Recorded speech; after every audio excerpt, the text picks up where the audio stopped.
Divisi Humas Polri Senin siang menggelar konferensi pers informasi gangguan Kamtibmas, penanganan hukum terhadap pelaku TPPO, pelaksanaan AMMTC ke-17, perubahan materi ujian praktek SIM, dugaan TPPU pengurus Pondok Pesantren Al Zaitun, dan saudara PG dan kasus tindak pidana korupsi PT Jakpro. Kita simak penyampaian Karopenmas Divisi Humas Polri, Brigjen Pol Ahmad Ramadan berikut ini.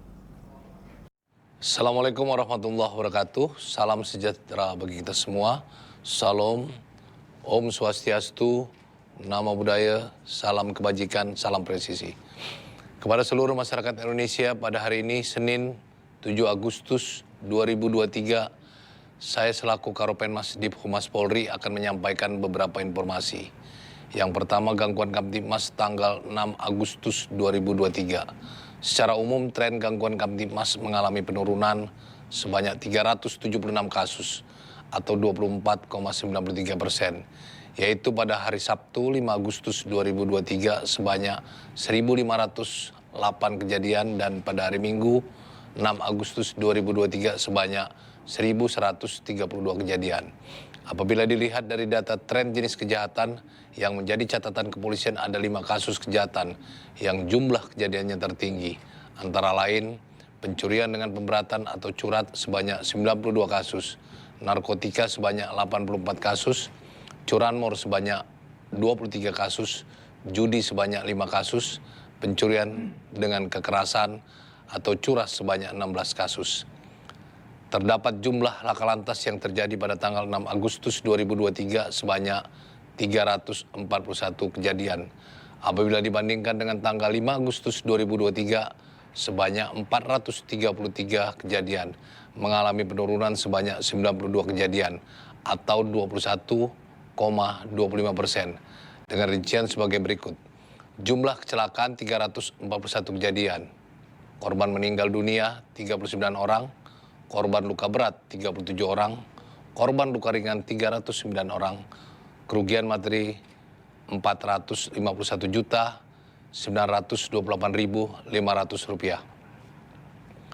Yang kedua, terkait penanganan hukum terhadap pelaku TPPO Satker Bareskrim Polri dan Polda jajaran, bahwa sesuai petunjuk Kapolri Jenderal Polisi Dr. Andes Listio Sigit Prabowo MSI, Polri menindak tegas terkait TPPO. Berdasarkan hasil ANEP penanganan TPPO Satker Bareskrim Polri dan Polda jajaran periode 5 Juni sampai 6 Agustus 2023 adalah sebagai berikut. Laporan polisi sebanyak 745 laporan. Jumlah korban TPPO yang diselamatkan sebanyak 2.275 orang. Jumlah tersangka pada kasus TPPO sebanyak 892 orang. Modus yang dilakukan, pekerja migran atau pembantu rumah tangga sebanyak 511, ABK sebanyak 9, PSK sebanyak 217, eksploitasi anak sebanyak 57. Bahwa pengungkapan dan penindakan TPPO dapat terungkap dengan maksimal setelah dibentuknya Satgas TPPO tanggal 5 Juni 2023 atas perintah Bapak Kapolri Jenderal Polisi Dr. Andes Listio Sigit Prabowo MSI untuk melakukan penindakan dan pencegahan tindak pidana perdagangan orang secara tegas. Yang ketiga, terkait menjelang pelaksanaan AMMTC ke-17, The 17 ASEAN Ministerial Meeting on Transnational Crime. Pada tanggal 19 Agustus sampai dengan 23 Agustus 2023 di Labuan Bajo, Nusa Tenggara Timur akan dilaksanakan kegiatan AMMTC yang terdiri dari 10 Menteri ASEAN, Ketua AMMTC dan anggota delegasi, 10 Ketua SOMTC ASEAN, 3 negara mitra dialog dan 1 negara peninjau. Adapun yang dibahas dalam kegiatan tersebut adalah untuk memerangi kejahatan transnational crime dari masing-masing negara anggota. AMMTC diadakan setiap tahun atas dasar kesepakatan bersama untuk membahas isu-isu kejahatan transnasional yang mendesak dan atau berkembang yang memerlukan tindakan yang cepat. Adapun kegiatan AMTC akan diikuti oleh 10 negara ASEAN antara lain Brunei Darussalam, Kamboja, Indonesia, Laos, Myanmar, Malaysia, Filipina, Singapura, Thailand, dan Vietnam. Sedangkan 3 negara mitra dialog antara lain Cina, Jepang, Korea Selatan. 1 negara peninjau yaitu Timor Leste.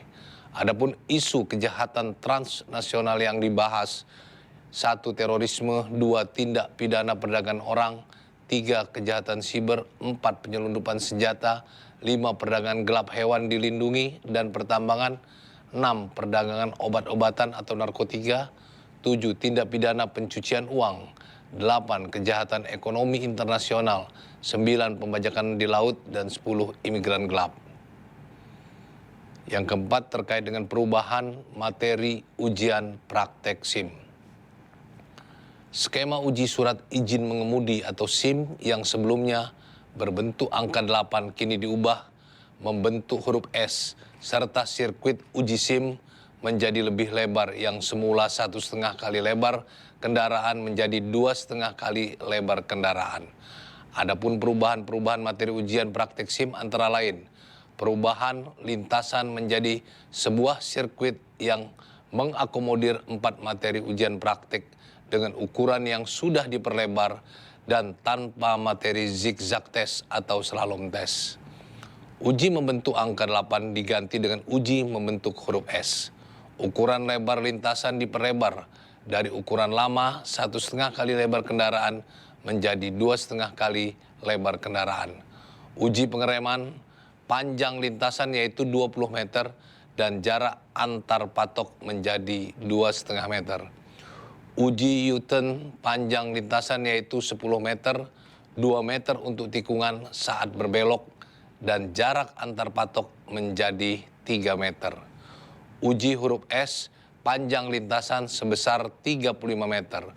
Uji reaksi rem menghindar panjang lintasan lurus yaitu 1,6 meter, panjang lintasan menghindar 4 meter, dan jarak antar patok 3 meter dengan total panjang lintasan 24 meter. Pemberlakuan ujian praktek SIM tersebut sudah mulai diberlakukan pada Jumat 4 Agustus 2023, yang mana pada hari pertama diberlakukan tersebut Kakor Lantas Polri Irjen Pol Firman Santiabudi meninjau langsung. Yang kelima, update dugaan penggelapan dan tindak pidana pencucian uang oleh pengurus Pondok Pesantren Al Zaitun, Saudara Pegi. Bahwa pada hari ini Senin 7 Agustus 2023, penyidik akan melaksanakan interview atas laporan informasi kepada antara lain Saudara PG dari Al Zaitun, Saudara IS dari YPI, Saudara MN dari YPI, Saudara ES dari YKBS, Saudara WS dari Zammas, Saudara R dari Zammas, Saudara S dari Jamas. Yang keenam terkait dugaan tindak pidana korupsi PT Jakpro.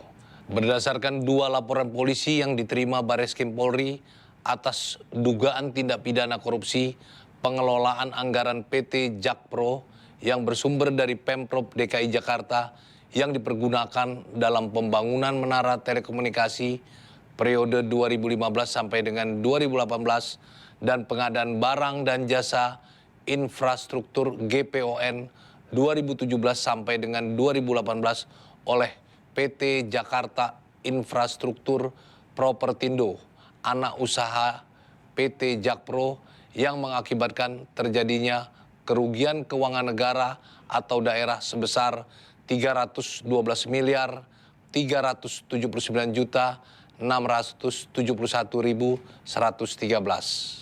Kemudian pada penerapan pasal 2 ayat 1 dan atau pasal 3 dan atau pasal 15 Undang-Undang Nomor 31 Tahun 99 sebagaimana telah diubah dengan Undang-Undang Nomor 20 Tahun 2001 tentang pemberantasan tindak pidana korupsi junto pasal 55 ayat 1 ke 1 KUHP.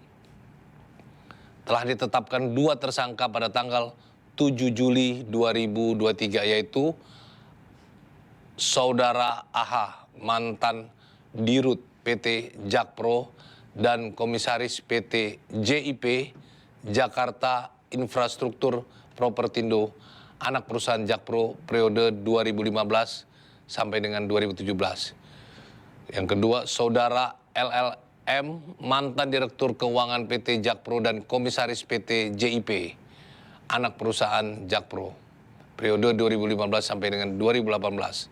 Saat ini penyidik Direktorat Tindak Pidana Korupsi Barreskrim Polri masih dan sedang melengkapi berkas perkara untuk selanjutnya diserahkan ke penuntut umum. Demikian informasi yang dapat kami sampaikan pada hari ini dan kita tunggu bersama update berikutnya. Wassalamualaikum warahmatullahi wabarakatuh. Salam presisi. Presisi Petang akan segera kembali, tetaplah bersama kami.